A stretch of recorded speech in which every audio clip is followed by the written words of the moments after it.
Laptop की नीली रोशनी में पापा का चेहरा सफ़ेद पड़ गया था। माँ मेरे सामने बैठी थीं। उनकी उंगलियां चाय के कप पर जमी हुई थीं, लेकिन कप उनके होठों तक नहीं जा रहा था। छोटा भाई विवेक कुर्सी से आधा उठा हुआ था, जैसे उसे समझ नहीं आ रहा हो कि भागे, चिल्लाए या हंसे, क्योंकि यह सब शुरू तो मजाक से हुआ था। स्क्रीन पर सिर्फ एक लाइन लिखी थी, कविता जोशी आपकी बायोलॉजिकल मदर। मैंने पहले सोचा शायद मेरी आंखें धोखा दे रही हैं। मैंने स्क्रीन को पास खींचा, फिर पापा का नाम खोला। हरीश जोशी, आपके बायोलॉजिकल फादर नहीं हैं। कमरे में पंखा चल रहा था, बाहर गली में कुत्ते भौंक रहे थे, रसोई में गैस की हल्की सी गंध थी, लेकिन उस पल मुझे कुछ भी साफ सुनाई नहीं दे रहा था।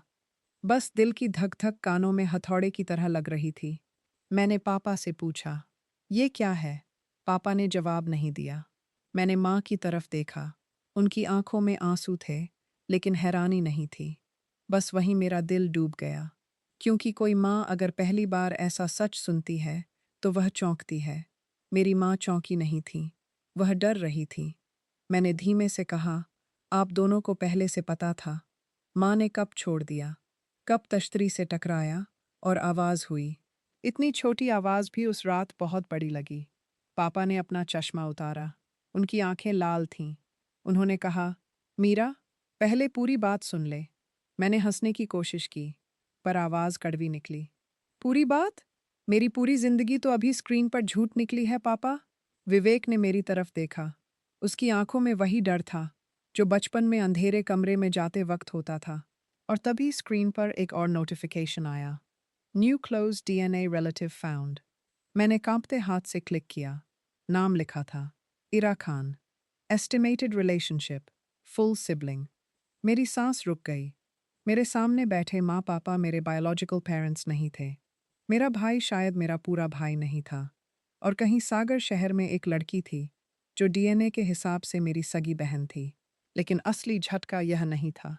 असली झटका यह था कि पापा ने उस नाम को पढ़ते ही आंखें बंद कर लीं, जैसे वह किसी ऐसे दरवाजे को पहचान गए हों जिसे उन्होंने बरसों से बंद कर रखा था। यहीं से मेरी कहानी शुरू होती है। लेकिन आगे बढ़ने से पहले एक बात आपसे कहूंगी। अगर आप कभी मजाक में भी डीएनए टेस्ट कराते हैं, तो समझ कर कराइए। यह सिर्फ मैं कितने प्रतिशत किस राज्य से हूं वाला खेल नहीं है। कभी-कभी यह आपके घर की दीवारों के पीछे छुपे सच को भी बाहर खींच लाता है। और अगर आप ऐसी कहानियां सुनना पसंद करते हैं, जहां सच धीरे-धीरे खुलता है और हर मोड़ पर कुछ सीखने को मिलता है, तो चैनल को अभी सब्सक्राइब कर लीजिए, क्योंकि आगे जो हुआ, उसने मेरे परिवार की परिभाषा बदल दी। मेरा नाम मीरा जोशी है। उम्र 29 साल। मैं भोपाल में डॉक्यूमेंट्री एडिटर हूँ। मेरा काम है लोगों की कहानियों को काट-छाँट कर साफ बनाना। आयरनी देखिए, अपनी ही कहानी इतनी उलझी हुई निकली कि मैं उसे समझ नहीं पा रही थी। हमारा परिवार जबलपुर में रहता था। पापा, हरीश जोशी, रिटायर्ड पोस्टमास्टर। उनके लिए हर चीज़ का रिकॉर्ड ज़रूरी था। बिजली का बिल, राशन कार्ड, मेरी नर्सरी की फ़ी रिसीट, विवेक की पहली ड्राइंग, सबकी फ़ाइल बनी हुई थी। अगर दुनिया में किसी आदमी को कागज़ों पर सबसे ज़्यादा भरोसा था, तो वह मेरे पापा थे। माँ, कविता जोशी, स्कूल में म्यूजिक टीचर थीं। उनका गुस्सा भी सुर में होता था। वह डांटती थीं तो लगता था जैसे कोई पुराना रेडियो थोड़ा तेज बज गया हो। मैंने उनसे पेशेंस सीखा, सुर सीखा, और यह भी कि घर सिर्फ ईंट से नहीं बनता, रोज की छोटी छोटी देखभाल से बनता है। विवेक मुझसे 4 साल छोटा था। घर का सबसे बड़ा शोर, हर चीज को मजाक बना देना उसका जन्मसिद्ध अधिकार था। वही इस मुसीबत की शुरुआत बना। दिवाली की सफाई के बाद हम सब छत पर बैठे थे। रोहन, मेरा कजिन, दिल्ली से आया था। वह हमेशा कोई नया गैजेट लेकर आता था। इस बार उसके पास डीएनए एंसेस्ट्री किट्स थीं, छोटे छोटे सफ़ेद डिब्बे। उसने कहा, बस सलाइवा सैंपल देना है, फिर पता चलेगा हमारे एंसेस्टर्स कहाँ कहाँ से आए थे। माँ ने पूछा, थूक भेजने से खानदान पता चलेगा? विवेक ने तुरंत फ़ोन कैमरा ऑन किया। आज का वीडियो, जोशी परिवार का असली सच। पापा निकले 60% समोसा, माँ 40% गरम चाय और दीदी 1% लेक्चर। सब हंस पड़े।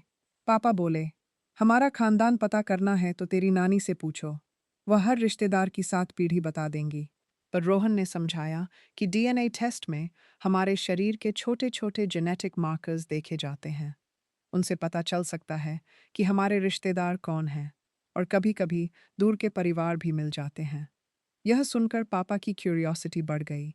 मतलब ये टेस्ट सच बोलता है? पापा ने पूछा। रोहन बोला, ज्यादातर केसेस में क्लोज फैमिली के लिए काफी एक्यूरेट होता है। पेरेंट्स, सिबलिंग्स, कजन्स, इनका मैच साफ दिख जाता है। यह लाइन उस रात बस जानकारी लगी थी। 3 हफ्ते बाद वही लाइन मेरे सीने में कील बनकर ढंसने वाली थी। हम सब ने मजाक में सैंपल दिया। छोटे ट्यूब में सलाइवा भरा, पैकेट बंद किया और कोरियर कर दिया। किसी ने नहीं सोचा कि यह ट्यूब हमारे घर की नींव तक हिला देगा। 3 हफ्ते बाद रिजल्ट्स आए।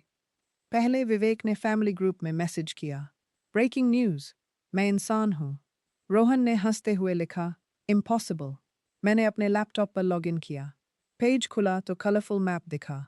लिखा था कि मेरे ancestors north India, central India और थोड़े से वेस्ट एशिया से जुड़े हो सकते हैं।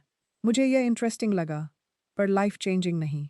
फिर नीचे एक टैब दिखा, डीएनए रिलेटिव्स। मैंने क्लिक किया। सबसे ऊपर विवेक का नाम था, Vivek Joshi. Estimated relationship, half sibling और क्लोज रिलेटिव। मैं रुक गई। Half sibling? मैंने सोचा शायद वेबसाइट कंफ्यूज्ड होगी। मैंने पेज रिफ्रेश किया। फिर वही। मैंने विवेक को कॉल किया। अपना रिलेटिव्स टैब खोल, मैंने कहा। वहाँ सा, क्यों? तूने देखा मैं रॉयल फैमिली से हूँ? विवेक, मजाक मत कर। खोल। कुछ सेकंड बाद उसकी आवाज़ बदल गई। दीदी, इसमें तू मेरी फुल सिस्टर क्यों नहीं दिख रही? मेरे हाथ ठंडे पड़ गए। मैंने कहा, माँ पापा का रिजल्ट खुला? हाँ, पापा ने मुझे लॉगिन दिया था। तू देख। मैंने पापा का प्रोफाइल खोला। वहाँ एंसेस्ट्री रिजल्ट था, कुछ हेल्थ ट्रेट्स थे, लेकिन मेरे साथ पेरेंट चाइल्ड मैच नहीं था। फिर माँ का खोला। वहीं से मेरी दुनिया बदल गई। No parent child match found. यह लाइन बहुत छोटी थी, लेकिन उसने मेरी 29 साल की जिंदगी को 2 हिस्सों में बांट दिया। एक हिस्सा जहां मैं मीरा जोशी थी, दूसरा जहां मुझे पता नहीं था कि मैं कौन हूं। मैंने उसी शाम भोपाल से जबलपुर की ट्रेन पकड़ी। पूरे रास्ते मैंने फ़ोन स्क्रीन बंद नहीं की। बार बार वही रिजल्ट खोलती। बार बार सोचती, शायद कोई एरर हो। आजकल डेटा लीक होते हैं, सैंपल मिक्स होते हैं, लैब मिस्टेक होती है। पर क्लोज फैमिली डीएनए मैच में ऐसी गलती बहुत रेयर होती है। मैंने रास्ते में आर्टिकल्स पढ़े। समझ आया कि पेरेंट चाइल्ड मैच में लगभग 50% डीएनए शेयर होना चाहिए। फुल सिबलिंग्स में भी बड़ा हिस्सा मैच करता है, हाफ सिबलिंग्स में कम। इसका मतलब साफ था, या तो सैंपल गलत था या मेरा जन्म वाला सच गलत था। घर पहुंची तो माँ ने दरवाज़ा खोला। उन्होंने वही पुरानी कॉटन साड़ी पहनी थी। बालों में हल्का तेल था और हाथ में आटा लगा था। अरे अचानक? बता देती तो गरम पराठे बना देती, उन्होंने कहा। मैं उन्हें देखती रह गई। मेरे सामने वह औरत खड़ी थी जिसने बचपन में मुझे बुखार में रात भर गोद में रखा था, जिसने मुझे पहली बार स्कूल भेजते वक्त खुद रोया था, जिसने मेरे टूटे दिल पर कहा था, लोग जाते हैं पर तू खुद को मत छोड़ना।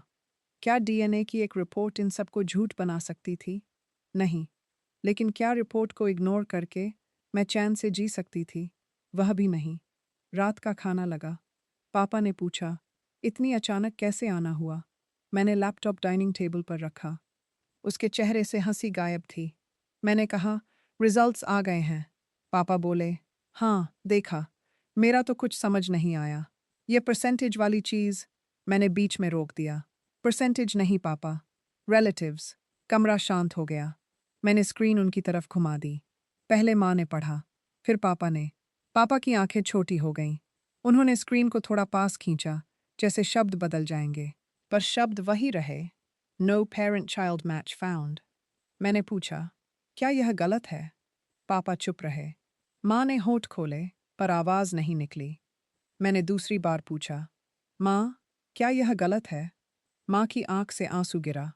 बस एक आंसू, लेकिन उसने मुझे जवाब दे दिया। विवेक कुर्सी पर बैठ गया। उसने सिर पकड़ लिया। मतलब, दीदी, इसमें कोई सवाल नहीं। मैंने पापा की तरफ देखा। फिर सवाल किस बात का है? पापा ने बहुत धीरे कहा, तेरे जन्म की रात का। मेरी रीढ़ में ठंड उतर गई। माँ ने हाथ जोड़ लिए। जैसे मुझसे माफ़ी मांगने से पहले शब्द खोज रही हों। मीरा, उन्होंने कहा, हमने तुझे कभी कम प्यार नहीं किया। मैंने कहा, मुझे प्यार का हिसाब नहीं चाहिए, सच चाहिए। पापा ने पानी का गिलास उठाया, पर उनका हाथ कांप रहा था। उन्होंने कहा, तू जब पैदा हुई थी, उस रात जबलपुर में बहुत तेज बारिश थी। नर्सिंग होम छोटा था, बिजली चली गई थी। 3 बच्चों का जन्म लगभग एक साथ हुआ था। तेरी माँ ने बच्ची को बस कुछ सेकंड देखा, फिर नर्स उसे साफ करने ले गई। सुबह जब बच्ची वापस आई, वह तू थी। मैंने कहा, तो आपको कब शक हुआ? पापा ने मेरी तरफ नहीं देखा। जब तू 2 साल की थी, एक रूटीन ब्लड टेस्ट में डॉक्टर ने कहा कि ब्लड ग्रुप को फिर से चेक करना चाहिए। उसने कहा, हो सकता है रिकॉर्ड मिस्टेक हो। हमने सेकंड ओपिनियन लिया। दूसरे डॉक्टर ने भी कहा कि कई बार पुराने पेपर्स में गलती हो जाती है।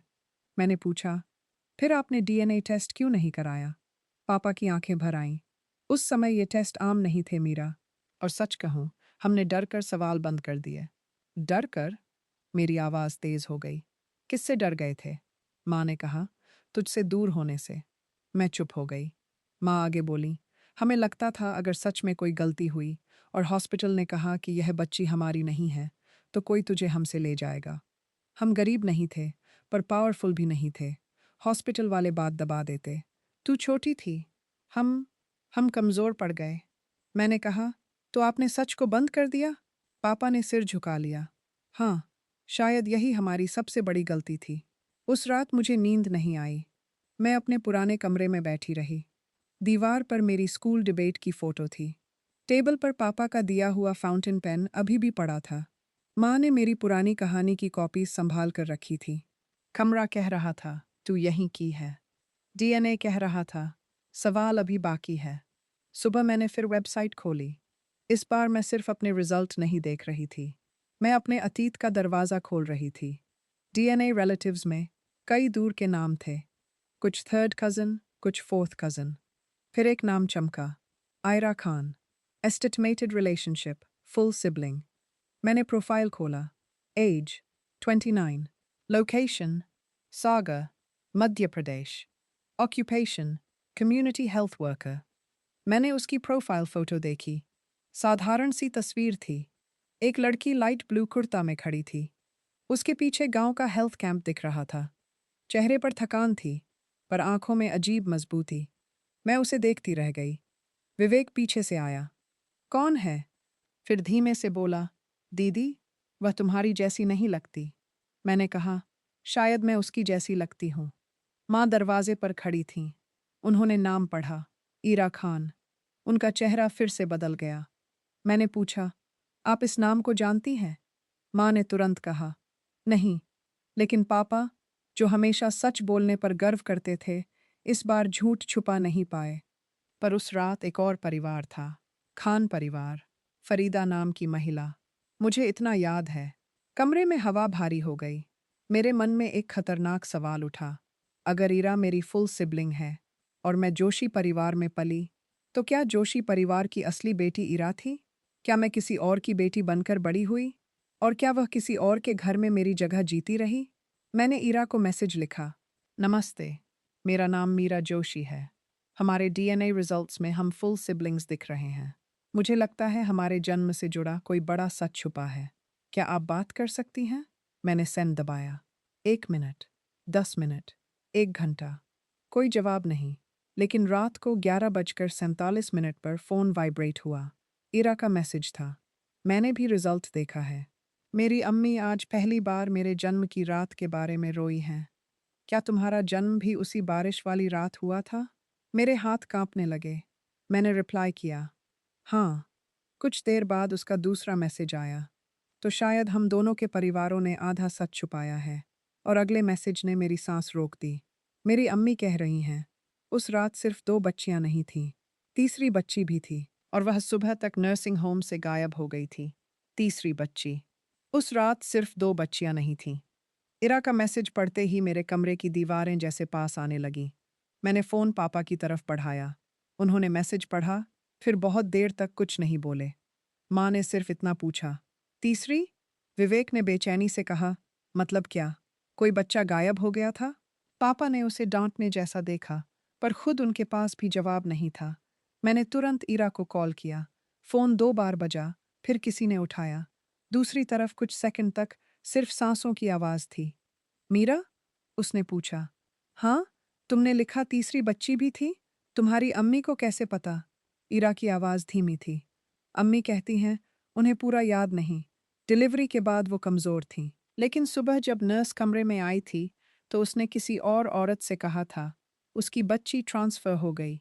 अम्मी ने तब सोचा होगा कोई मेडिकल इमरजेंसी होगी। पर आज जब रिज़ल्ट देखा, तो उन्हें वह लाइन याद आई। मैंने पूछा, तीसरी औरत कौन थी? यही तो नहीं पता। अम्मी कहती हैं, वह अकेली थी। उसके साथ कोई बुजुर्ग आदमी था, शायद पिता या मामा। और सुबह तक चले गए। माँ ने मेरे हाथ से फ़ोन लगभग छीन लिया। बेटा, तुम्हारी अम्मी से पूछो, उस औरत का नाम याद है? कुछ देर चुप्पी रही। शायद ईरा अपनी अम्मी से पूछ रही थी। फिर वह बोली, अम्मी कह रही हैं, नाम शायद शांता था या शकुंतला। उन्हें पक्का नहीं। शांता, शकुंतला। पापा ने पुरानी फाइल्स निकाली। जन्म प्रमाण पत्र, vaccination card, hospital discharge paper, माँ की मेडिकल रिपोर्ट्स, मेरी बचपन की ब्लड टेस्ट फाइल। पापा ने हर कागज़ पर तारीख देखी। उनकी उंगलियां स्टेडी थीं, लेकिन चेहरे पर टूटन साफ थी। विवेक ने कहा, पापा, आप पोस्ट ऑफिस में रहे हो। रिकॉर्ड्स कैसे ढूंढते हैं?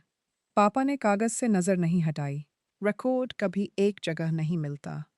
हॉस्पिटल ने झूठ बोला हो, तो गवर्नमेंट कॉपी देखो। गवर्नमेंट कॉपी अधूरी हो, तो वैक्सीनेशन रजिस्टर देखो।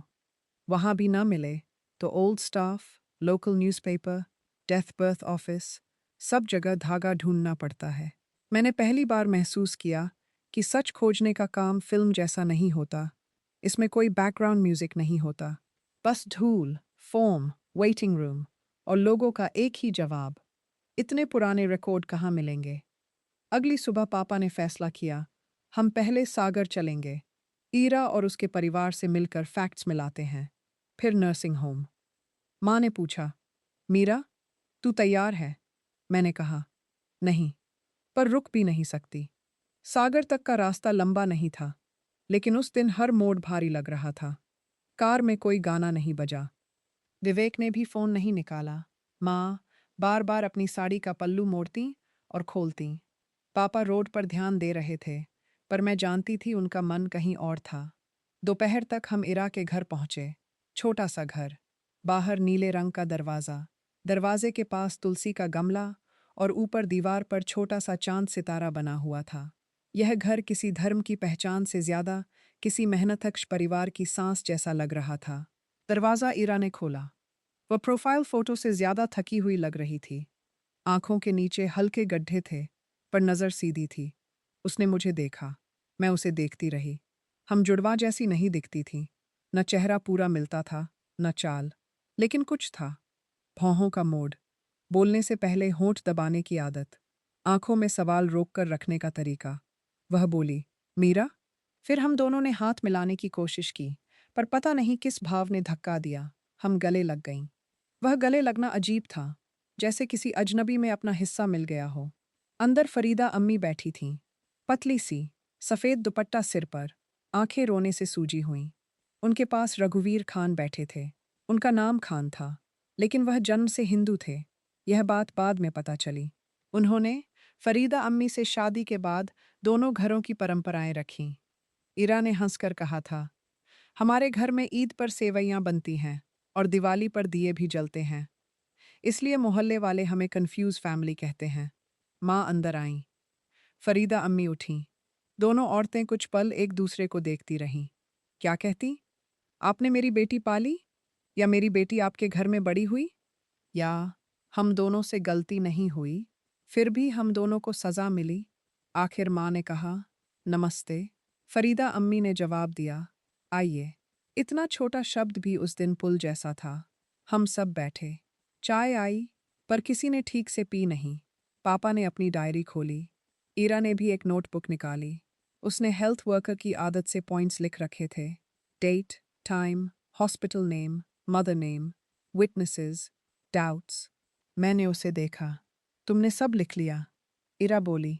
गांव में जब कोई बच्चा वैक्सीन मिस कर देता है तो हम घर घर जाकर पूछते हैं। याद से नहीं, रिकॉर्ड से काम करना पड़ता है। यहाँ तो मेरी अपनी जिंदगी का रिकॉर्ड मिसिंग है।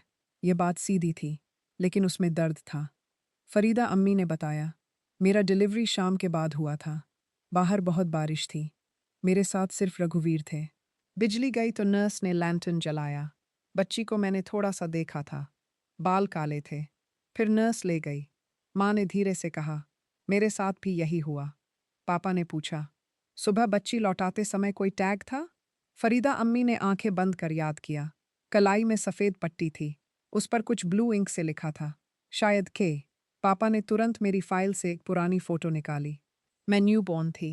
मेरी कलाई पर धुंधली पट्टी दिख रही थी। उस पर नीली स्याही में कुछ लिखा था, पर साफ नहीं। ईरा ने अपने एल्बम से फ़ोटो निकाली। उसकी कलाई पर भी पट्टी थी। उस पर शायद जे जैसा निशान। पापा ने दोनों फोटोज साथ रखीं। कमरे में कोई नहीं बोला। विवेक ने धीरे से कहा, जे मतलब जोशी, के मतलब खान। ईरा ने कहा, और अगर पट्टियां बदल गईं? मैंने बात पूरी की। तो मैं खान फैमिली की बेटी हूं और तुम जोशी फैमिली की। माँ ने कुर्सी की पकड़ कस ली। फरीदा अम्मी का चेहरा पीला पड़ गया। लेकिन पापा ने तुरंत कहा, सिर्फ अनुमान से सच नहीं बनता। हमें तीसरी बच्ची की वजह समझनी होगी। अगर सिर्फ 2 बेबीज बदलती तो बात साफ होती। तीसरी बच्ची का मतलब है कि उस रात कन्फ्यूजन बढ़ा था। रघुवीर अंकल ने पहली बार लंबा बोला। उनकी आवाज़ भारी थी। मुझे याद है, एक आदमी रिसेप्शन पर चिल्ला रहा था। कह रहा था, मेरी लड़की को शहर भेजना होगा तो भेजो, पर बच्ची कहाँ है? मैंने सोचा कोई इमरजेंसी है।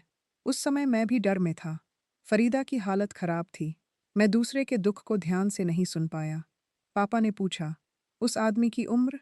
50 से ऊपर होगी। कपड़े मजदूर जैसे। हाथ में लाल गमछा था। लाल गमछा। छोटा डिटेल, लेकिन कभी कभी सच का दरवाज़ा ऐसे ही छोटे निशान से खुलता है। हमने तय किया कि पहले पुराने नर्सिंग होम की जगह पर जाएंगे। उसका नाम था श्री जीवन नर्सिंग होम।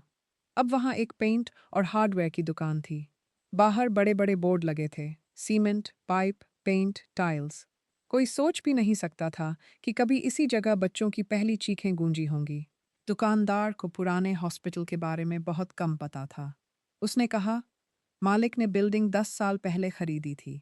पहले यहाँ क्लिनिक था, फिर बंद पड़ा रहा। पापा ने पूछा, पुराने पेपर्स? कोई स्टोर रूम? दुकानदार हंसा। साहब, यहाँ तो हमने दीवार तोड़कर गोडाउन बनाया। पुराने कागज कबाड़ में गए होंगे। यह सुनकर माँ बैठ गई, जैसे उनका आखिरी सहारा भी गिर गया। परीरा पीछे नहीं हटी। उसने कहा, हॉस्पिटल बंद हुआ तो registration record district health office में होगा। बर्थ एंट्रीज म्यूनिसिपल ऑफिस में होंगी। और अगर किसी न्यूबॉर्न को ट्रांसफ़र किया गया था तो एम्बुलेंस लॉग या रेफरल स्लिप होगी। मैंने उसे देखा। तुम्हें ये सब कैसे पता? वह बोली, क्योंकि गरीब लोगों के बच्चे अक्सर इसी पेपर वर्क में खो जाते हैं। कोई नाम गलत, कोई डेट गलत, कोई पिता का नाम मिसिंग। बाद में school admission, ration card, treatment, हर जगह वही गलती पीछा करती है। यही इस कहानी की पहली बड़ी सीख थी। हम सोचते हैं रिकॉर्ड सिर्फ कागज़ है। असल में रिकॉर्ड इंसान की पहचान का दरवाज़ा होता है। अगर दरवाजे पर गलत नाम लिख जाए तो पूरी जिंदगी कोई भी कह सकता है, तुम साबित करो कि तुम वही हो। अगले दिन हम डिस्ट्रिक्ट हेल्थ ऑफिस गए। वहाँ लंबी लाइन थी। दीवारों का पेंट उतरा हुआ था। एक क्लर्क ने हमारी बात सुनकर सीधे कहा, 29 साल पुराना रिकॉर्ड? इम्पॉसिबल। पापा ने शांत स्वर में कहा, इम्पॉसिबल और डिफ़िकल्ट में फ़र्क होता है। क्लर्क ने हमें ऊपर से नीचे देखा। एप्लीकेशन दे दीजिए, जवाब आ जाएगा। कब? देखेंगे। ईरा ने अपना आईडी कार्ड दिखाया। मैं हेल्थ डिपार्टमेंट में फील्ड वर्कर हूँ। हमें बर्थ रजिस्टर की सर्टिफाइड कॉपी चाहिए। यह मेडिको लीगल कन्फ्यूजन हो सकता है। क्लर्क थोड़ा संभला। उसने एक फॉर्म दिया। हमने एप्लीकेशन लिखी। Date, hospital name, mother's names, approximate time, सब डाला। लेकिन तीसरी बच्ची के नाम पर हम अटक गए। Name of mother? क्लर्क ने कहा, अननोन से सर्च नहीं होगा। तभी पीछे बैठे एक बूढ़े रिकॉर्ड असिस्टेंट ने सिर उठाया। उसका नाम था देशमुख जी। उसने पूछा, कौन सा साल? पापा ने बताया। देशमुख जी कुछ पल सोचते रहे। फिर बोले, उस साल बारिश में कई रिकॉर्ड्स खराब हुए थे। कुछ रजिस्टर्स माइक्रोफिल्म में भेजे गए थे। सब नहीं मिले, लेकिन ट्राई कर सकते हैं। माइक्रोफिल्म शब्द सुनकर विवेक ने धीरे से पूछा, ये क्या होता है? पापा ने समझाया, पुराने कागजों की छोटी फोटोग्राफिक कॉपी, जैसे पुराने जमाने का स्कैन। विवेक बोला, तो हमारा सच शायद किसी पुराने फोटो में बंद है? पापा ने कहा, हाँ, और फोटो धुंधली भी हो सकती है। हमें उसी दिन कुछ नहीं मिला। लेकिन देशमुख जी ने कहा, कल आना, मैं ओल्ड स्टोर चेक करूंगा। शाम को हम सागर लौटे। रात में दोनों परिवार एक साथ बैठे। इस बार खाने की प्लेट सच में छुई गई। फरीदा अम्मी ने दाल बनाई थी। माँ ने अपने हाथ से मीठा चावल बनाया। अजीब बात थी, दोनों औरतें एक दूसरे के सामने टूट भी रही थीं और एक दूसरे को संभाल भी रही थीं। खाने के बाद ईरा मुझे छत पर ले गई। उसने पूछा, तू खुश थी अपने घर में? मैंने कहा, हाँ, बहुत। वह मुस्कुराई, पर आंखें भर आईं। मैं भी। फिर उसने धीरे से कहा, यही सबसे मुश्किल है। अगर हम दुखी होते, तो गुस्सा आसान होता, पर हम दोनों को प्यार मिला। अब किसे दोष दें? मैंने कहा, शायद दोष उस सिस्टम का है जिसने गलती की, और उस डर का जिसने सच को दबा दिया। इरा बोली, और अगर तीसरी बच्ची? वह रुक गई। मैंने पूछा, क्या? अगर तीसरी बच्ची सच में गायब हुई थी, तो उसे प्यार मिला होगा या नहीं? उसका सवाल हवा में लटक गया। मुझे पहली बार एहसास हुआ कि यह कहानी सिर्फ मेरी और इरा की नहीं थी।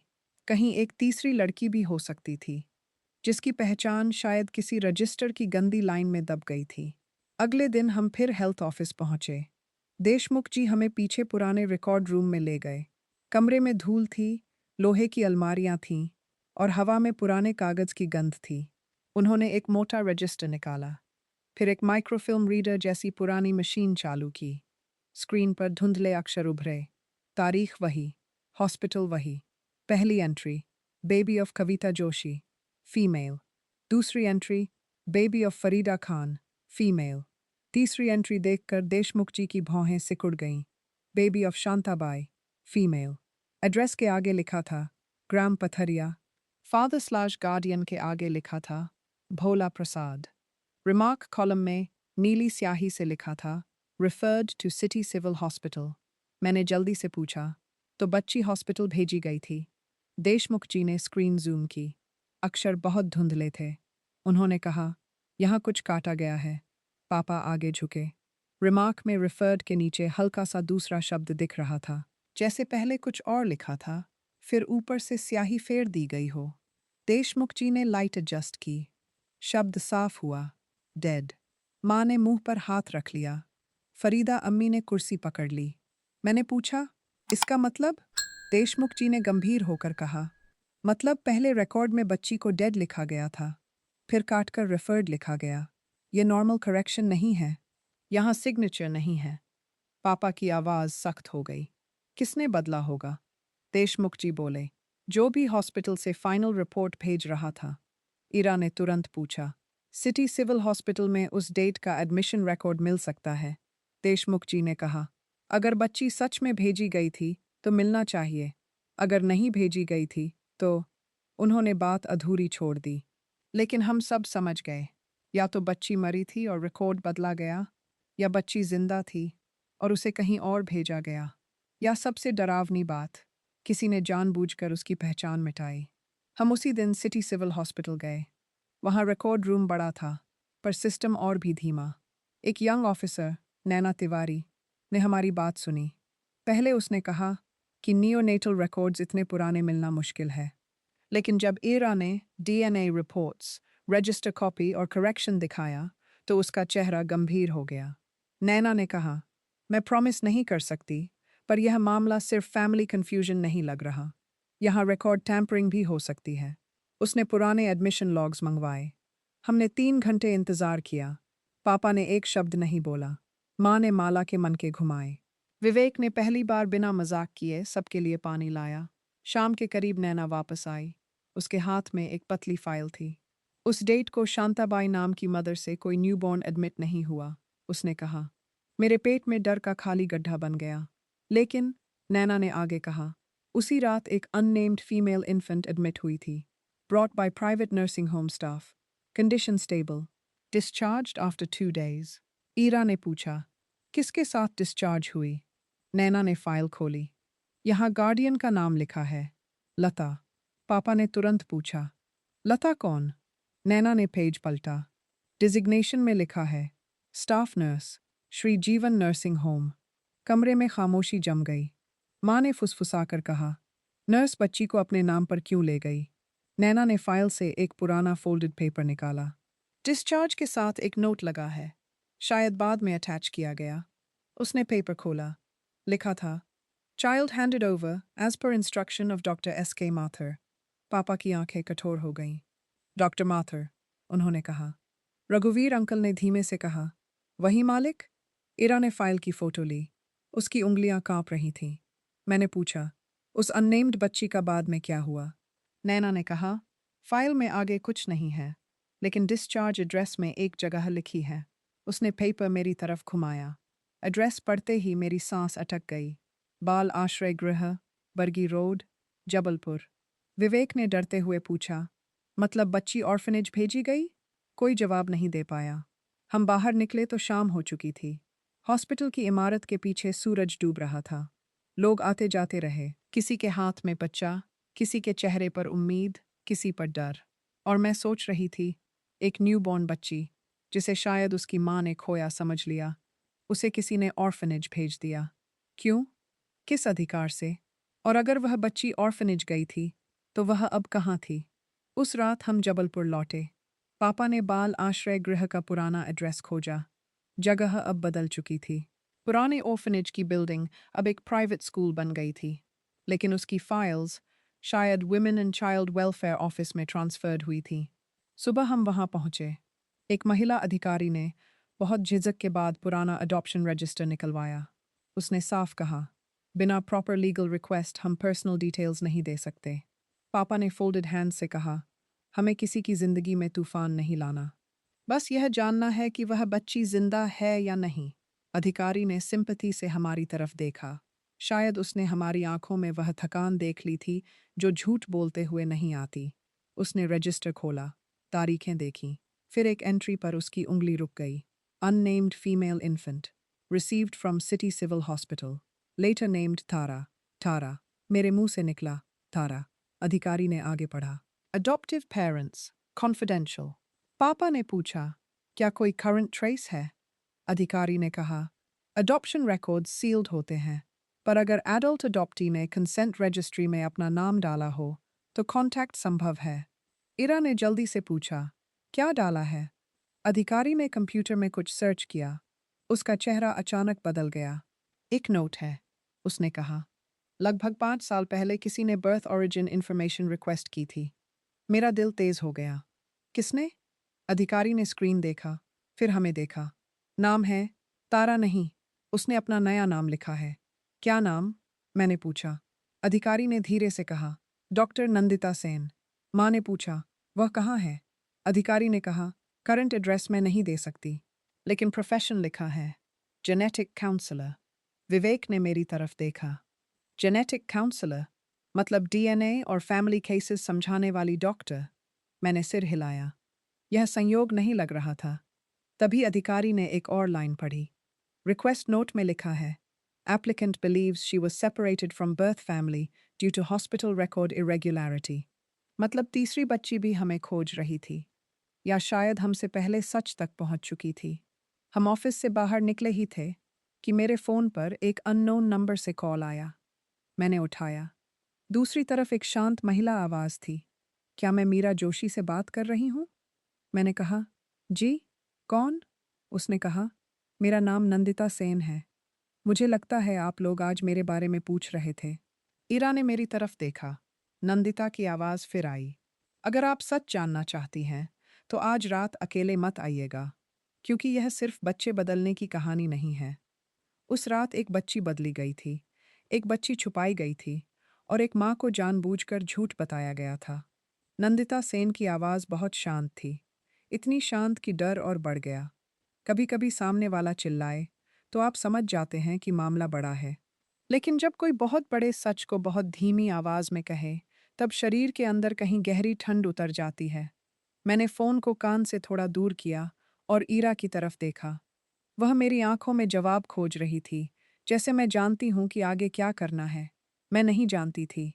फोन पर नंदिता ने पूछा, आपके साथ कौन कौन है? मैंने कहा, मेरा परिवार और ईरा का परिवार। कुछ सेकंड चुप्पी रही। फिर उसने कहा, अच्छा है।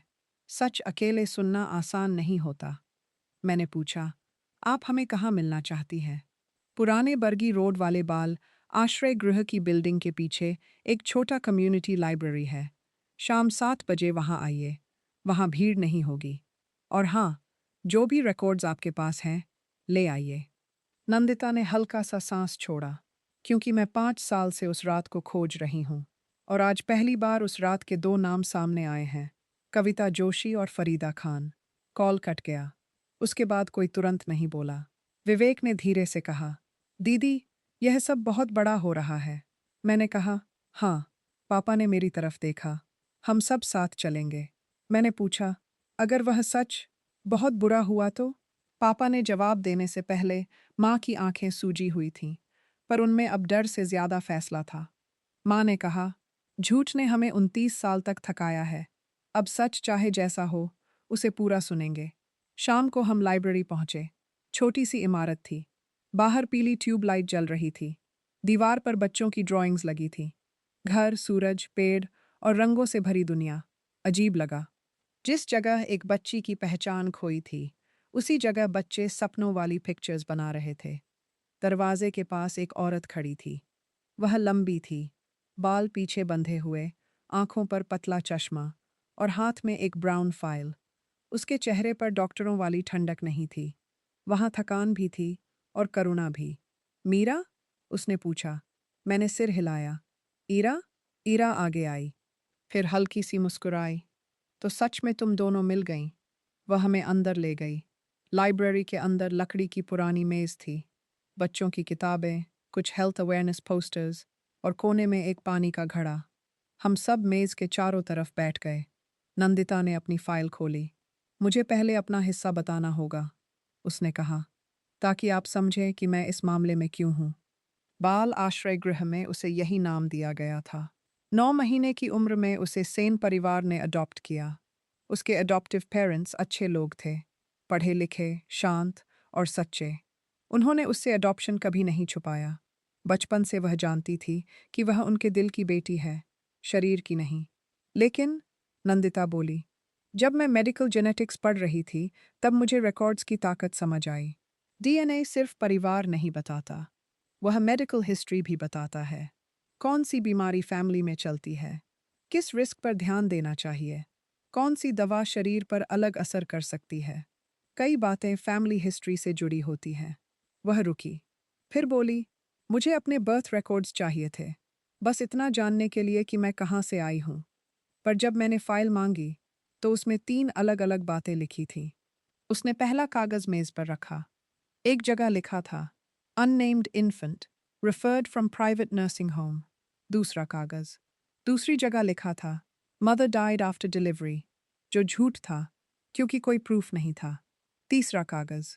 और तीसरी जगह लिखा था, मदर रिफ्यूज चाइल्ड, यह भी बिना सिग्नेचर के था। ईरा ने गुस्से से पूछा, एक ही बच्ची के बारे में 3 झूठ? नंदिता ने शांत स्वर में कहा, यही वजह है कि मैं इस मामले को भूल नहीं पाई। पापा ने पूछा, आपको डॉक्टर माथुर तक कैसे पहुंची? नंदिता ने फाइल से पुरानी फोटोकॉपी निकाली। हर कागज पर एक नाम बार बार आता था, डॉक्टर एस के माथुर। वही उस नर्सिंग होम का ओनर था। 5 साल पहले मैंने उनसे मिलने की कोशिश की। पहले उन्होंने कहा रिकॉर्ड खो गए, फिर कहा मैं अडॉप्टेड हूँ, मुझे आगे बढ़ जाना चाहिए। फिर इनडायरेक्टली कहा कि ओल्ड केसेस खोलने से किसी को फायदा नहीं होगा। माँ ने कांपती आवाज में पूछा, उस रात हुआ क्या था? नंदिता ने हमारी तरफ देखा। मैं पूरी सर्टेनिटी से सिर्फ वही कहूंगी जिसके रिकॉर्ड, विटनेस या डीएनए से सपोर्ट है। बाकी जहां अनुमान है, वहां साफ बताऊंगी। उसकी यह बात मुझे अच्छी लगी, क्योंकि सच का मतलब कहानी को ड्रामेटिक बनाना नहीं होता। सच का मतलब है, जहां पता है वहां कहना, जहां नहीं पता वहां ईमानदार रहना। नंदिता ने कागज फैलाए। उस रात 3 बच्चियां पैदा हुईं, baby of Kavita Joshi, baby of Farida Khan और बेबी ऑफ शांताबाई। भारी बारिश थी, बिजली गई, टैग्स गीले हुए, स्टाफ कम था। यह एक्सीडेंट हो सकता था, लेकिन असली अपराध सुबह शुरू हुआ। पापा आगे झुके। नंदिता बोली, रिकॉर्ड से लगता है कि 2 बच्चियों के टैग्स बदल गए। मतलब मीरा, तुम्हें जोशी परिवार को दे दिया गया और ईरा को खान परिवार को। यह पहली गलती थी। मैंने आंखें बंद कर लीं। सुनने में यह बात अब नई नहीं थी, पर किसी तीसरे व्यक्ति के मुंह से सुनना फिर भी चोट जैसा था। नंदिता आगे बोली, तीसरी बच्ची, यानी मैं, शांताबाई की बेटी थी। डिलीवरी के बाद मुझे ब्रीदिंग सपोर्ट की ज़रूरत बताकर सिटी सिविल हॉस्पिटल भेजा गया। लेकिन हॉस्पिटल रिकॉर्ड कहता है कि मेरी कंडीशन स्टेबल थी। 2 दिन बाद मुझे वापस माँ को देने के बजाय ऑर्फनेज भेज दिया गया। फरीदा अम्मी ने पूछा, क्यों? नंदिता ने गहरी सांस ली। क्योंकि उसी बीच नर्सिंग होम में शक हो चुका था कि बेबीज मिक्स हो गए हैं। अगर शांताबाई की बच्ची वापस जाती और बाकी 2 परिवारों में कंफ्यूजन खुलती, तो पूरे नर्सिंग होम पर सवाल उठता। गरीब माँ, कमज़ोर फैमिली, कोई स्ट्रॉन्ग पेपर वर्क नहीं। उन्हें सबसे आसान टारगेट बनाया गया। माँ ने हाथ मुंह पर रख लिया। मतलब एक माँ से बच्ची छीन ली गई? नंदिता ने कहा, रिकॉर्ड यही इशारा करते हैं, पर हमें शांताबाई को ढूंढना होगा, तभी पूरा सच मिलेगा। मैंने तुरंत पूछा, क्या वह जिंदा है? नंदिता ने मेरी तरफ देखा। मैंने पथरिया गांव में सर्च किया। शांताबाई अब नहीं रही, लेकिन उनका छोटा भाई जीवित है, कालू प्रसाद। वही उस रात उनके साथ था। मैं उससे एक बार मिली हूँ। वह बहुत बूढ़ा है, पर उसे लाल गमछा याद है, और बच्ची भी। रघुवीर अंकल ने धीमे से कहा, लाल गमछा वाला आदमी। नंदिता ने सिर हिलाया। अगली सुबह हम पथरिया गांव गए। रास्ता कच्चा था, खेतों में धूप फैली थी। गांव के बाहर एक पुराना पीपल का पेड़ था। वहीं एक छोटा घर था, मिट्टी और ईंट का। दरवाजे पर एक बूढ़ा आदमी चारपाई पर बैठा था। उसके कंधे पर सच में लाल गमछा था, अब बहुत फीका हो चुका। नंदिता ने झुककर कहा, कालू काका, ये लोग वही हैं जिनके बारे में मैंने बताया था। बूढ़े ने हमें धुंधली आंखों से देखा। इतने साल बाद? उसने कहा। अब भगवान को क्या जवाब दूंगा? हम सब चुप हो गए। कालू काका ने अपनी कहानी बताई। गर्भवती थी, गरीबी थी, पर वह बच्ची को जन्म देना चाहती थी। गांव की दाई ने हालत खराब बताई, इसलिए कालू उसे बारिश में शहर ले गया। नर्सिंग होम वालों ने पैसे मांगे। कालू ने चांदी की पायल गिरवी रखकर पैसे दिए। रात को बच्ची रोई थी। कालू काका बोले, मैंने आवाज सुनी थी। शांता ने पूछा भी, लड़की है या लड़का? नर्स ने कहा, लड़की है। उन्होंने कांपते हाथ से आंख पोंछी। सुबह डॉक्टर ने कहा, बच्ची बची नहीं। शांता टूट गई। फिर कुछ देर बाद कहा कि गलती से दूसरे हॉस्पिटल भेजी गई थी, पर अब नहीं मिल सकती। मुझे कुछ समझ नहीं आया। हम गरीब लोग डॉक्टर से लड़ते कैसे?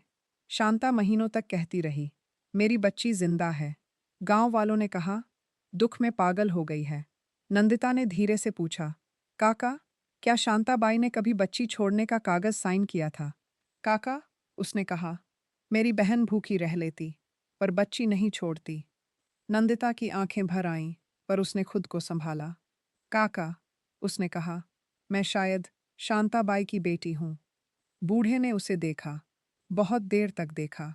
फिर उसने अपने गमछे से हाथ पोंछे और उठने की कोशिश की। नंदिता आगे बढ़ी। उसने उसके सिर पर हाथ रखा। तू रोती नहीं है, पर तेरी आंखें शांता जैसी हैं। नंदिता पहली बार टूट गई। उसने अपना चेहरा झुका लिया। कोई तेज रोना नहीं, कोई फिल्मी दृश्य नहीं, बस एक ग्रोन वुमन जिसने जिंदगी भर अपने जन्म का कागज ढूंढा, पहली बार अपनी माँ का नाम सच में पाया।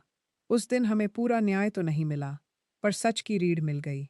अब हमारे पास डीएनए रिपोर्ट्स थीं, बर्थ रजिस्टर था, सिटी सिविल हॉस्पिटल फाइल थी, ऑर्फनेज एंट्री थी, नंदिता की अडॉप्शन रिकॉर्ड रिक्वेस्ट थी, नर्स लता का नाम था, कालू काका की गवाही थी। अब बचा था डॉक्टर माथुर। उनसे मिलना आसान नहीं था। उनका बड़ा हॉस्पिटल था, बड़ा नाम था, और बड़े लोगों से संबंध थे। उन्होंने पहले अपॉइंटमेंट नहीं दिया, फिर लीगल नोटिस की बात सुनकर मिलने को तैयार हुए। इस बार हम भावुक परिवार बनकर नहीं गए। हमारे साथ एक लॉयर थीं, अदिति राव। नंदिता ने उन्हें पहले से इन्वॉल्व किया था। अदिति ने साफ कहा था, हम रिवेंज लेने नहीं जा रहे। हम अकाउंटेबिलिटी, रिकॉर्ड करेक्शन और पब्लिक एक्नॉलेजमेंट मांगेंगे। क्रिमिनल केस पुराना है और मुश्किल होगा, पर इम्पॉसिबल नहीं। सिविल और मेडिकल काउंसिल कंप्लेंट मजबूत हो सकती है। डॉक्टर मैथर का ऑफिस ठंडा था, पर इस बार हम कांपे नहीं। वह चेयर पर पीछे झुककर बोले, इतने पुराने मामले को खींचकर क्या मिलेगा? आप सब एजुकेटेड लगते हैं। लाइफ में आगे बढ़िए। नंदिता ने उनके सामने 3 फोटोज रखीं। मेरी न्यूबॉर्न फोटो, ईरा की न्यूबॉर्न फोटो और ऑर्फनेज की पुरानी एंट्री वाली तारा की फोटो। हम आगे बढ़ना चाहते हैं, नंदिता ने कहा, लेकिन झूठ हमारे रास्ते में पड़ा है। डॉक्टर ने कागजों पर नजर डाली, फिर बोले, क्लरिकल एरर्स। पापा ने पहली बार सख्त आवाज में कहा, क्लरिकल एरर से बच्ची ऑर्फनेज नहीं पहुंचती। ईरा ने कहा, क्लरिकल एरर से माँ को नहीं बताया जाता कि बच्ची मर गई। मैंने कहा, क्लरिकल एरर से 2 फैमिलीज अपनी बायोलॉजिकल डॉटर्स खोकर भी सच से दूर नहीं रहती। माँ ने बहुत धीमे कहा, और क्लरिकल एरर से कोई माँ 29 साल तक अपनी बेटी को मरा हुआ मानकर नहीं रोती। डॉक्टर माथुर की मुस्कान गायब हो गई। अदिति राव ने फाइल खोली। हमारे पास इनफ मटेरियल है कि medical council, district health authority और कोर्ट में कंप्लेंट फाइल की जाए। हम मीडिया ट्रायल नहीं चाहते, लेकिन अगर आप रिकॉर्ड्स देने से मना करेंगे, तो पब्लिक इंटरेस्ट में जाना पड़ेगा, क्योंकि यह सिर्फ 3 बच्चियों का मामला नहीं है। यह patient identity, newborn safety, consent और हॉस्पिटल रिकॉर्ड टैंपरिंग का मामला है। डॉक्टर कुछ देर चुप रहे, फिर बोले, आप लोग समझते नहीं। उस समय फैसिलिटीज नहीं थी, स्टाफ कम था, बारिश थी, केओस था। नंदिता ने कहा, एक्सीडेंट उस रात हुआ होगा, लेकिन आपने उसे छुपाया। यही अपराध है। पूरी कन्फेशन उसी दिन नहीं मिली। बड़े लोग सच भी इंस्टॉलमेंट्स में देते हैं। पहले उन्होंने कहा, पॉसिबल मिक्सअप, फिर अनफॉर्चुनेट हैंडलिंग, फिर मेडिकल काउंसिल नोटिस के बाद लिखित बयान में माना कि उस रात न्यूबॉर्न आइडेंटिफिकेशन प्रोटोकॉल फेल्ड और सब्सिक्वेंट रिपोर्टिंग वाज इम्प्रॉपर। यह पूरा सच नहीं था, उसमें उनका बचाव भी था। शब्द केयरफुली चुने गए थे, पर पहली बार कागज पर दर्ज हुआ कि गलती हुई थी, और उसके बाद गलत रिपोर्टिंग हुई थी। उसके बाद जिला स्वास्थ्य विभाग ने पुराने बंद नर्सिंग होम्स के बर्थ रिकॉर्ड्स की लिमिटेड जांच शुरू की। शहर के सरकारी हॉस्पिटल्स में न्यूबॉर्न टैगिंग और मदर बेबी वेरिफिकेशन प्रोसेस पर नया अवेयरनेस प्रोग्राम हुआ। नंदिता ने जेनेटिक काउंसलिंग और अडॉप्शन ऑरिजिन सपोर्ट पर फ्री वर्कशॉप्स शुरू की। ईरा ने फील्ड हेल्थ वर्कर्स को समझाना शुरू किया कि बर्थ रिकॉर्ड में छोटी गलती भी आगे जाकर बच्चे की पूरी आइडेंटिटी बिगाड़ सकती है। मेरे लिए यह सबसे बड़ा एजुटेनिंग लेसन था। डीएनए टेस्ट सिर्फ फैमिली ड्रामा नहीं है। यह सच का दरवाज़ा खोल सकता है, पर उस दरवाजे से गुजरने के लिए इमोशनल तैयारी, काउंसलिंग और लीगल समझ चाहिए। किसी भी टेस्ट से पहले प्राइवेसी, कंसेंट और फैमिली इम्पैक्ट समझना ज़रूरी है। और हॉस्पिटल्स के लिए न्यूबॉर्न आइडेंटिफिकेशन कोई छोटी बात नहीं। Tag, record, mother verification, discharge paper, ये सब बच्चे की ज़िंदगी की पहली सुरक्षा दीवार हैं। लेकिन कहानी सिर्फ सिस्टम की नहीं थी, कहानी घरों की भी थी। सबसे कठिन दिन वह था जब हमने बैठकर डिसाइड किया कि अब रिश्ते कैसे जीने हैं। जबलपुर वाले घर की डाइनिंग टेबल पर 6 नहीं, 9 लोग बैठे थे।